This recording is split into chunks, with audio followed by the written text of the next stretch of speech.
All right, good morning, everyone. Welcome to the Executive Director RFQ briefing for the Oregon UAS Accelerator.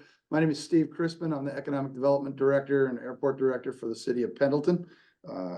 Been here since 12, excuse me. I'm here with Tom Perkowski. Tom's the Interim Executive Director for the Oregon UAS Accelerator, and Steve Lawn, our UAS Chief Engineer, who's played a big role in the development of the CIE, of the Center of Innovation Excellence. So we'll hopefully answer some questions here. We're going to have, please put your questions into the Q&A section, and we'll try to get questions answered. We'll have a little open time to ask questions at the end as well. So let's get rolling here. So maybe.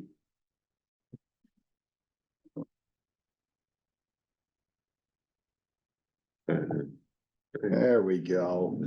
All right, agenda. We're going to cover the Pendleton UAS range. Just kind of what is it? It's really the foundation of that the Center of Innovation Excellence is built on. Accelerated T&Cs, progress and next steps, RFQ, Q&A. We'll try to cover most questions that'll pop up.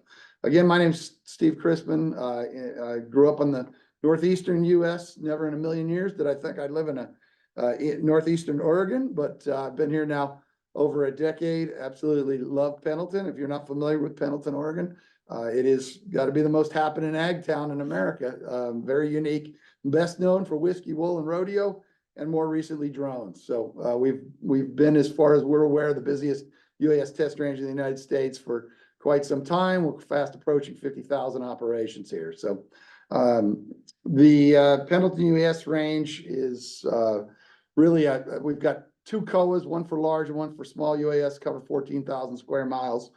We've got unique infrastructure. It's headquartered here at the Pendleton Airport. One of the things that we are most proud of is that there's not a lot in the air, not a lot on the ground. So a lot of nothing, although it's got a tremendous amount of infrastructure. So this is the airport where Doolittle's Raiders, 79 of the, I think 80 something Doolittle's Raiders all started training here in World War II. It's an airport that was probably grossly overbuilt for a town of 17,000. So the infrastructure is incredible. And then the test range is enormous at 14,000 square miles and with ability to fly to 15,000 feet MSL. So climate and terrain, around the airport is Class D airspace.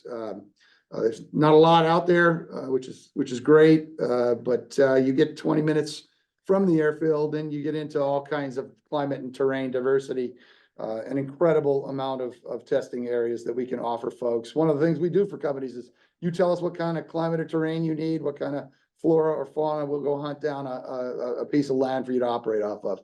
We have, if not the most UAS friendly tower in the nation, it's got to be real close. So they've been incredibly supportive of the nearly 50,000 UAS operations we've conducted here. So what kind of flight testing is supported here? Again, we've been doing this a decade now, which is amazing. In the beginning, everyone said, "You're crazy. This will never work. It'll never happen." It's happened, and we plan to build upon the success we've already had, and we're really excited about this role. It's an important role to build out the accelerator here. So developmental flight tests, all shapes and sizes, beyond visual line of sight testing. We have one customer that has a BV loss corridor. We're happy to assist in creating more of those. Operational test and evaluation, flight demonstrations, air crew training. A lot easier to get folks to Pendleton, Oregon, or onto an airfield, a public airport, than it is to get them into restricted airspace. So we have probably a 60-40 split between defense and commercial operations going on here. Sensor integration, ability to fly safely is critical. And then complex missions. We just received a 44803 waiver, which allows commercial operations. Diverse test environments, I mentioned, 14,000 square miles. That's all the way to the Idaho border to the east, all the way to the Washington border to the north, and across a mountain range or two to the south. So we have just a massive piece of area for folks to operate in. Any weather, climate you could need, forests, everything that you could think of, 50 plus crops. So there is very little other than ocean. And we have a sister range on the coast called the Tillamook test range where we send folks that need the ocean. We also have another range in McMinnville, Oregon. Those are the 3 ranges in the state of Oregon. So Accelerator T's and C's. Funding, we're funded by Business Oregon using lottery funds from the Oregon Lottery. We were one of 5 centers of innovation excellence selected back in October, late September, early October. We were the 2nd highest award at $2.25 million. That is a biennial award. So we have good reason to believe we'll receive a 2nd biennium at least of funding if we meet our metrics, or the executive director helps us meet the metrics. So we're excited about that. And we're as it stands currently, this is a 14-month contract. We're funded through June 30, 2025. Source of the funds I mentioned is the Oregon. So Oregon's Economic Development Department is, or Business Development Department is called Business Oregon. If you're not familiar, and then they have a branch called the Oregon Innovation Council, which has a 10-year Oregon Innovation Plan, which is the source of the idea for the Centers of Innovation Excellence and the group that selected us. Accelerator funding tasks. This is what is required of the role. We're going to need to provide technical assistance. We're going to award grants of $40,000 to 2 cohorts per year, 5 to 7 startups in each cohort. So 2 grants. In addition to that, we have 2 large grants of $100,000 that we're going to award to. It could be a coalition, folks solving big industry problems, trying to open addressable markets. That's where those funds go, and that is another important responsibility of the executive director. Build out the facilities to support the accelerator. We have an RFQ out right now, or a RFP. So we are going to expand upon what we've already done in building out the facility. We've dedicated a 33,000 square foot hangar from World War II, actually the Doolittle Raider hangar, to this purpose. So the big vision is we need to embolden the UAS ecosystem in Oregon. We have, Oregon, if you some are probably familiar, maybe not all. The Gorge has an incredible cluster. The Columbia River Gorge is, thanks to In Situ, originally had 12 spinoffs, I think 1,400 jobs created. It really is a remarkable economic development story. We complement that gorge infrastructure incredibly well with great testing facilities. Vision, mission, objectives. So what are we trying to accomplish here? The goal is to make Oregon the first choice in UAS development. In some respects, we're already well on the way to developing that reputation, but we want to build upon the success we've already had with the test range, get more involved in actually helping the innovators commercialize their technology. So establish a premier UAS development center in the U.S. Again, the foundation's here, but it can be built upon. You get out into a rural place like this, you're immediately and truth be told, to develop new technology like this, you probably have to be in some kind of a rural place to do it safely, to do it properly, but you're immediately going to face skilled workforce challenges, supply chain challenges. One of our big missions is and the mission of this position is to close that gap a little bit, to help facilitate the commercialization process through access to skilled workforce, through access to supply chain. Provide innovation-based entrepreneurs with the support they need to get these products to market. So there's and if you're familiar at all with this industry, the defense market's been around a long time. There's a lot happening in that world, a lot of money flowing into that space, but the commercial markets are opening gradually. The FAA is coming along, but it's been a long slog, and we're making headway. But as things begin to open up, the different markets begin to open up, we're expecting a pretty amazing time in history to occur. Objectives and primary activities. So provide support services, building an innovation ecosystem, provide financial support. So another big barrier, big hurdle that a lot of innovators face is, capital and capital access. How are we going to scale this? Even if you have a great idea, how are we going to scale it up? How are we going to, grow our business? And so that's a big part of what we're expecting this position to do. And then site renovation. We've already, again, committed a 33,000 square foot hangar to this purpose. We're in the midst of renovating a good portion of that. So by the time this person, he or she or they come on, you should have a pretty slick facility to offer to the world. Metrics, how's this going to be measured? What are the expectations for this 14-month contract? Impact on startups and entrepreneurship. We have specifics we can get into on this, but there are our mission is to help these folks get their products to market.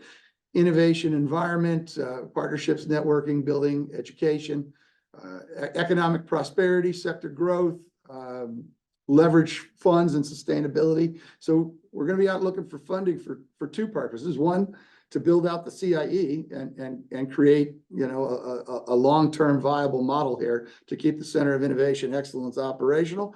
And then we need investment into the innovators themselves. So there's two big important funding pieces involved in this. DEI is diversity, equity, and inclusion. Communications, we're responsible to push the story out. We've done a very good job of that here in Pendleton. We've gotten a lot of press. We intend to get a lot more. This is going to be a great story. Some of the exciting stuff going on. Part of the important piece of this is to sell the story, to tell the story, to help Business Oregon tell the story, because UAS is a big part of what the state's focus is on tech. They are really bought in to seeing this be successful. And so we got to help them tell the story. Reporting requirements, there's going to be a quarterly performance and fiscal reports, 15 days prior to each calendar disbursement from the state, for the finances to operate the CIE. The Oregon Innovation Council Audit Committee will meet and provide feedback off those reports. There's nothing. We are not terribly concerned about the metrics we have in front of us. We think the pieces are here to be highly successful for the right candidate that comes in. Project completion obligation, complete the project using its own fiscal resources or money from other sources to pay for any cost of the project in excess of the total amount of financial assistance provided pursuant to this contract. You're expected to close out the project by June 30th, 2025. Is there some potential flexibility in that? There is, but that is the stated goal. Project progress and next steps.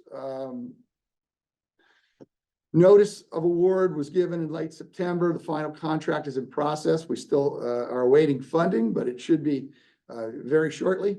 The RFP for the facility upgrades is issued, as I mentioned. That should be you should be ready to roll by June, when the first cohort is expected to roll in. The interim executive director, Tom, who's sitting to my right, is on with us. He will be here through a transition period, a handoff period to the new long-term director. And again, we are not expecting this to be a 14-month contract. We're expecting to be refunded either through private resources or state resources for further bienniums, for future bienniums. Ops plan and curriculum are being developed. Our goal, and the reason we hired Tom, was because we did not want this new person to step into this and have to start from scratch. So we've done a lot of legwork, putting a foundation in place to ensure that you can hit the ground running, that you'll be successful, that you'll have an actual, accelerator ready to take on innovators right after your arrival. The facility itself, that's the hangar, that's the Doolittle Raider hangar from World War II, 33,000 square feet. It's actually bigger than that, but there's two upstairs areas on the north and the south side that have yet to be refurbished, renovated. We do have plans and are seeking funding as we talk to refurbish those areas. You can see from the interior photo there, it's a huge facility. This is also where our UAS range employees, all three of them, are based. So here's the Accelerator team as it sits now. So Tom Perkowski, again, is the interim director. Steve Lawn, to my left, is the chief engineer and is going to play a big role in the Center of Innovation Excellence in the Accelerator as it evolves. The UAS range is run by Daryl Abling. His office is actually within the 33,000 square foot facility. We're looking right now for a mentor in residence. Eric Schmidt is our range operations specialist. We have a great marketing firm that we work with, DDRC Marketing, who helps push out keeps up our social media presence and helps push out really aggressive posts. We've been very forward leaning on pushing out good stories as they occur. And then there's a governance board that meets, likely quarterly. They offer some guidance, some guardrails for where the CIE is heading. I work for the city as the economic development and airport director. I'll obviously be heavily engaged. We viewed the test range and this accelerator, for that matter, as an economic development endeavor. We're trying to create jobs, attract industry, attract investment, and stimulate commerce in the region. Something we've been highly successful with the test range, and we don't see any change. So the accelerator will just add to the successes we've already had. And then at the state level, Sally Bell is our innovation strategist. Sally's a great supporter. We've been told that we have incredible interest and excitement about the Oregon UAS Accelerator. There are a lot of folks that are impressed with what's been built to date and want to see this success continue grown into something even bigger and better, which we're hoping we find the right candidate to do that. High level timeline. Cohort 1 applications are open now as we speak. We already have a couple applications in. Mentors, we're in an ongoing recruitment stage where we will be building out a stable of mentors to help these innovators grow their businesses, get the subject matter expertise they need to continue to move towards commercialization. The executive director, as I mentioned, RFQ is open. It's due at the end of March. We'll down select in April. Contracts start. We're anticipating May 1st. It's a little bit of flexibility in there, but the first cohort's coming in June 1st. So we're gonna need somebody ready to hit the ground running. And then cohort 2 applications are October, start January 2025. So we're ready to roll there. Cohort. Oh, did I miss one? Go back. Go on. Applications for the first cohort are going to close March 31st. Interviews in April, notification May 1st. Arrive in May, no later than May 31st at bringing equipment. We have a lot of equipment we built out over the last decade, forklifts, genie lifts, you name it. We have the things necessary to help folks load in, load out. In fact, one of the things we do is promote our kind of get her done small town attitude. So there is size really is not an issue with the types of projects we can support. Program kickoff is going to be June 3rd. We have a pitch day September 10th. So our first big event, and I'll talk more about that in a second, is going to be September 10th. Facilities available at least until the end of the year. So if they want to stick around, they have until the next cohort arrives to stick around. We also have a stable of hangars that we can offer to folks that are ready to scale up or receive funding, investment. Here's the schedule. I won't go through this at length, but it's a 12-week schedule that leads up to a 1-week pitch camp where they're going to be trained up on how to give a tight, succinct pitch to investors. And that investor event is called the Pendleton Investor Roundup, which I'll touch on here, which is going to be September 10th, Tuesday, September 10th. This is a very exciting event. So, the Pendleton, it's the first of its kind, Pendleton Investor Event Roundup out here in Eastern Oregon. It is occurring during Roundup Week, which is the big week. If you are not a rodeo enthusiast, which I was not before I moved here, the Pendleton Roundup has been voted best large outdoor rodeo, I think 9 years in a row now in North America. So it is a remarkable event. I've never seen anything like it in my life, even for a guy that didn't grow up with rodeo. It is probably the greatest business development tool I've ever been associated with, which is how we're going to use it in this instance. It'll make it a lot easier to get investors to Pendleton, Oregon, with the kind of VIP experience we've put together. So we're gonna have a high-end lunch. We're gonna do tours in the morning of Tuesday, September 10th. We're gonna have a very, high-end luncheon for the investors, where the pitchers, the innovators will get up, pitch their products. We're gonna have a nice reception afterwards, and then roll on into a VIP bull riding experience with Extreme Bulls, which is our big, pre-rodeo event. And then on Wednesday, we have a VIP tent secured at the 1910 room at the actual rodeo, which again, some may not have ever seen it, but it is like a walk back in time to 1910. It is really just an unbelievable experience. Hard to describe. You have to experience it. No one will walk away from this event not being, overly enthused and feeling like they just experienced an incredible piece of Americana. Planning ahead. So what comes after that? So then we roll right into going ahead and trying to recruit our next cohort. So, I mean, that could be actually occurring all during over the first 6 months, but applications open October 1st.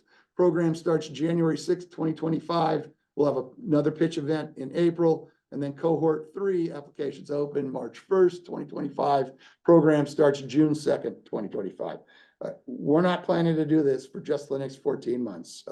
We plan to be doing this for decades to come. So I'm sure that question will come up, but we're in this for the long haul. The city, by the way, has leaned incredibly far forward in our investments. We've probably $20+ million into the investment in the Pendleton UAS range. We're going to grow this entity as well and lean in just as aggressively.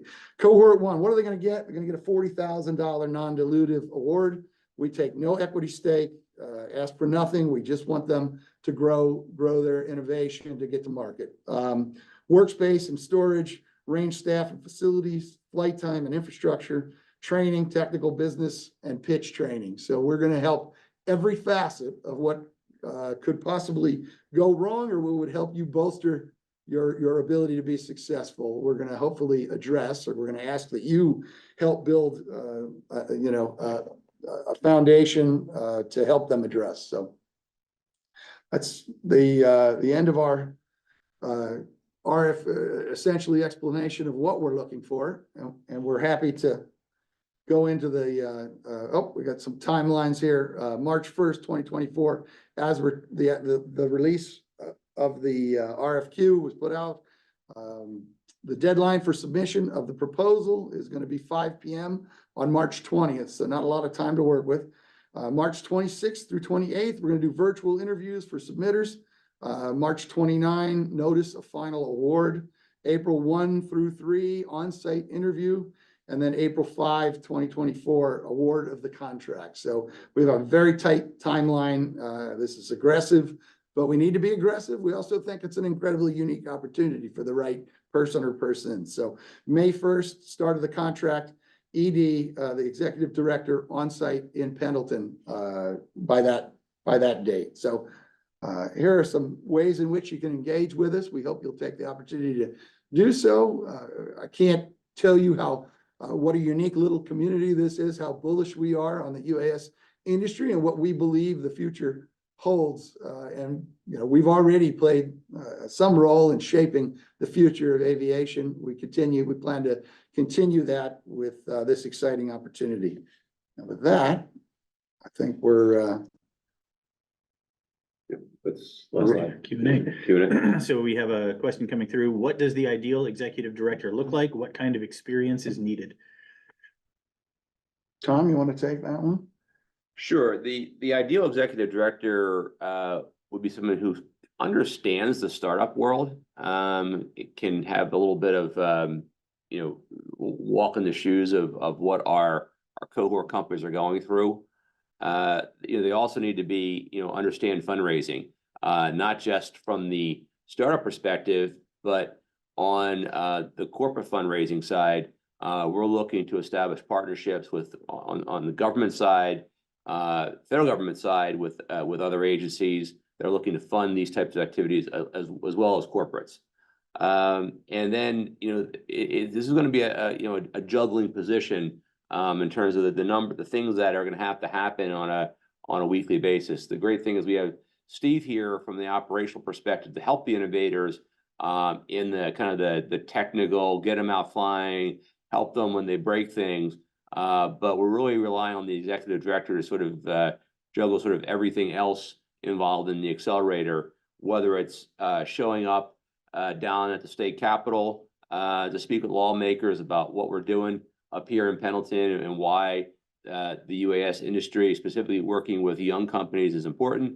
Getting back to DC to talk to our legislators back there, as well as Department of Defense, as to what we're doing out here, and then attending industry events. So there's a many different facets to this role, which I think we covered at length, where we tried to cover as best as we could within the RFQ. But for many of you that have startup experience, that on every day when you show up for work, it's going to be a different day, and that's why I think this is a extremely exciting role for somebody that it's going to be exactly the same way. It's been this way for me for the past. I've been at this for 49 days now, and we've been drinking out of a fire hose, but we've been putting that water in buckets and getting good things done. Yeah. Well, I would just add to that, Tom, that just from an attitude standpoint, what these folks are endeavoring to do is incredibly difficult. In fact, we've watched very large companies come in here and fizzle out or lose their enthusiasm. So these are big dreamers. They need support. We're looking for someone with the right attitude, the right energy to inspire them to continue to pedal hard, because it's not easy what they're trying to do.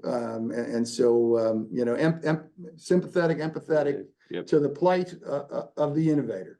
So that attitude is going to make a big difference.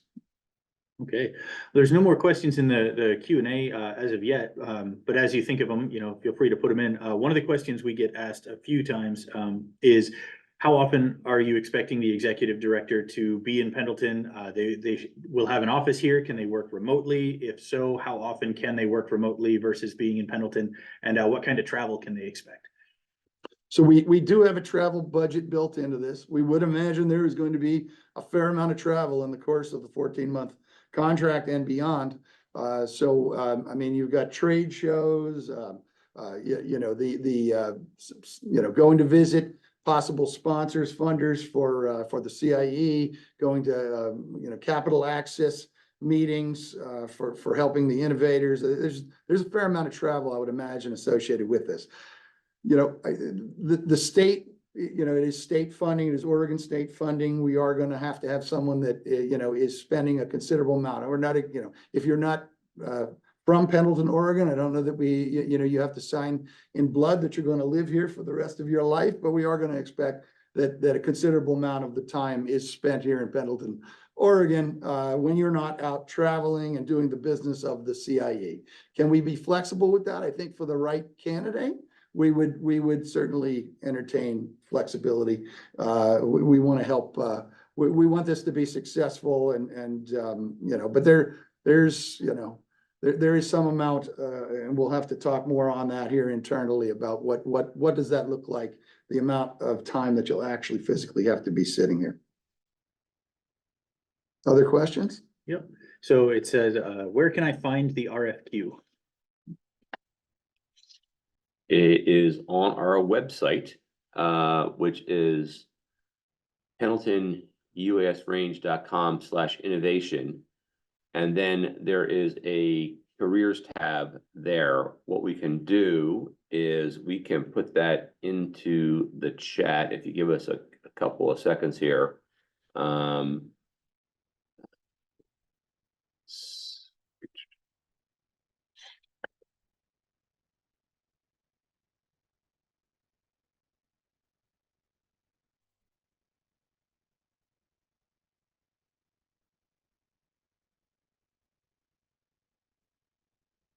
That's a good question. And career. All right. Executive director. So www.pendletonuasrange.com/innovation. And then I will. PendletonUSrange.com, excuse me, /. There we go, send. So I just put the link into the Q&A for the Accelerator Careers part of our website. And you scroll down a bit and the RFQs there. That's also where we'll post a link to the video for today's briefing as well. You posted it into the Q&A, oh, into the answer? Into the answer, Okay. yes. Yep, excellent. Cool. I don't see any more for now. All right. Well, if we don't have any further questions or anything else we need to cover? Does anybody want to ask a question live that they might have? We're happy to open it up if somebody, if you like to raise your hand, and we'll open it up to a live question if you don't want to type it in.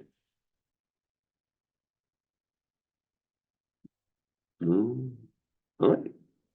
Well, cool. Well, with that, That was easy. that was easy. You guys made it too easy. No, we're looking forward to your submissions.